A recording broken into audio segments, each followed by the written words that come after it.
Hello കൂട്ടുകാരെ, ഇന്ന് നമ്മൾ പഠിക്കാൻ പോകുന്നത് ഈ ചാപ്റ്ററിൽ തന്നെ ഏറ്റവും ഇമ്പോർട്ടൻ്റ് ആയിട്ടുള്ള ഒരു കൺസെപ്റ്റിനെ പറ്റിയാണ്. നമ്മൾ സെറ്റ്സ് ചാപ്റ്ററിലെ 7ാമത്തെ വീഡിയോയിലേക്ക് എല്ലാവരെയും ഞാൻ ഒരിക്കൽ കൂടി സ്വാഗതം ചെയ്യുന്നു.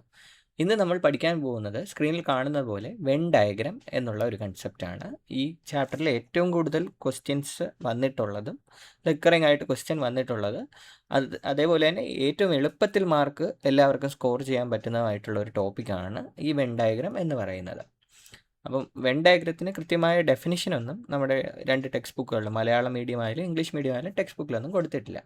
അപ്പം സെറ്റുകളുടെ ഒരു പിക്ചോറിയൽ റെപ്രസെൻറ്റേഷനാണ് ഈ വെൻ ഡയഗ്രം എന്ന് പറയുന്നത്. അത് ഒരു ഇംഗ്ലീഷ് അരിത്തമാറ്റീഷ്യനായിട്ടുള്ള ഒരു ജോൺ വെൻ എന്ന് പറയുന്ന ഒരു പുള്ളി 1800s കണ്ടുപിടിച്ചിട്ടുള്ള ഒരു മെത്തേഡാണ് ഈ വെൻ ഡയഗ്രം എന്ന് പറയുന്നത്.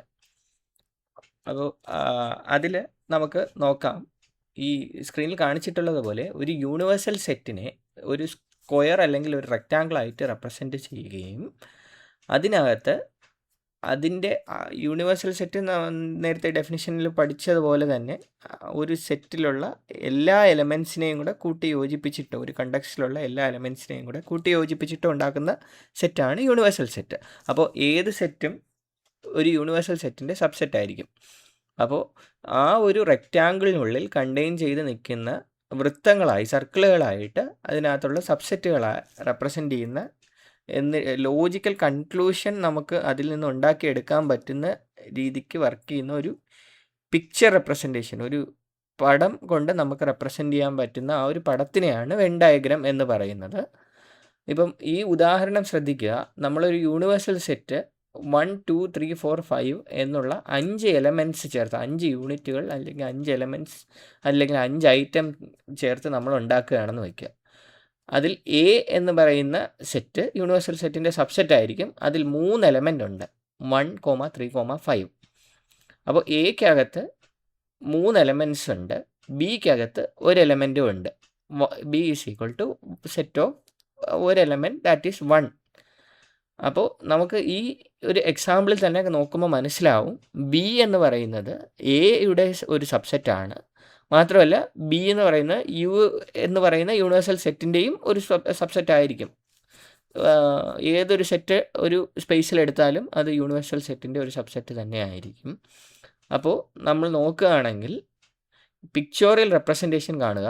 യുവിനെ നമ്മൾ റെക്റ്റാങ്കിൾ കൊണ്ട് റെപ്രസെൻ്റ് ചെയ്തിരിക്കുന്നു.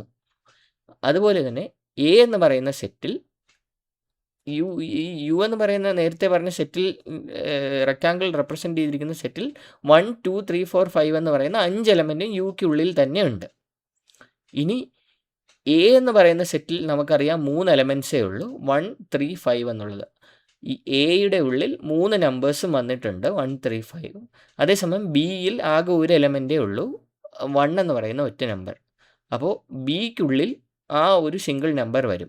എന്നാൽ ബി എയുടെ സബ്സെറ്റ് ആയതുകൊണ്ട് തന്നെ എക്കുള്ളിലായിരിക്കും ബി എന്ന് പറയുന്ന മുഴുവൻ സെറ്റും വരുന്നത്. ഇനി എ എന്ന് പറയുന്ന സെറ്റ് യൂണിവേഴ്സൽ സെറ്റിൻ്റെ ഒരു സബ്സെറ്റാണ്. അപ്പോൾ അതുപോലെ തന്നെ ബി എന്ന് പറയുന്ന സെറ്റ് യൂണിവേഴ്സൽ സെറ്റിൻ്റെ ഒരു സബ്സെറ്റാണ്. അപ്പോൾ ബി ആദ്യം ഉള്ളിൽ വരും, എ പിന്നെ അതിൻ്റെ പുറത്ത് വരും, പിന്നെ ഏറ്റവും പുറത്തായിട്ട് യു വരും. അങ്ങനെയായിരിക്കും ഓരോ എലമെൻസിനെയും റെപ്രസെൻ്റ് ചെയ്ത് എഴുതുന്നത്. ഏതൊരു എലമെൻറ്റിനെയും ആ ഒരു എലമെൻ്റ് ആ സെറ്റിൻ്റെ ഭാഗമാണെങ്കിൽ അതിൻ്റെ ഉള്ളിൽ നമ്മൾ എഴുതും, അല്ലെങ്കിൽ അതിൻ്റെ ഉള്ളിലാണ് എന്നുള്ള ഒരു റെപ്രസെൻറ്റേഷൻ വരുത്തും. ഈ ഒരു ഇമേജ് നമുക്ക് കൊണ്ട് മനസ്സിലാക്കാൻ പറ്റുന്നത് ബി എന്ന് പറയുന്ന വൃത്തം പൂർണ്ണമായും എക്കുള്ളിലാണ്. അപ്പോൾ ബിയിലെ ഏത് എലമെൻ്റ് എടുത്താലും എയിലുണ്ട്, അതായത് ബി എയുടെ സബ്സെറ്റാണ്. ഇനി എ എന്ന് പറയുന്ന വൃത്തം യു എന്ന് പറയുന്ന റെക്റ്റാങ്കിളിൻ്റെ ഉള്ളിലാണ്. അപ്പോൾ എ എന്ന് പറയുന്നത് യുവിൻ്റെ ഒരു സബ്സെറ്റാണ്. ഇത്രയും ലോജിക്കലായിട്ട് കൺക്ലൂഷൻസ് ഉണ്ടാക്കാൻ വേണ്ടി ഒരു പിക്ചോറിയൽ റെപ്രസെൻറ്റേഷൻ ഈ ഒരു വിദ്യയിലൂടെ നമുക്ക് ഉരുത്തിരിഞ്ഞ് വരാൻ പറ്റും.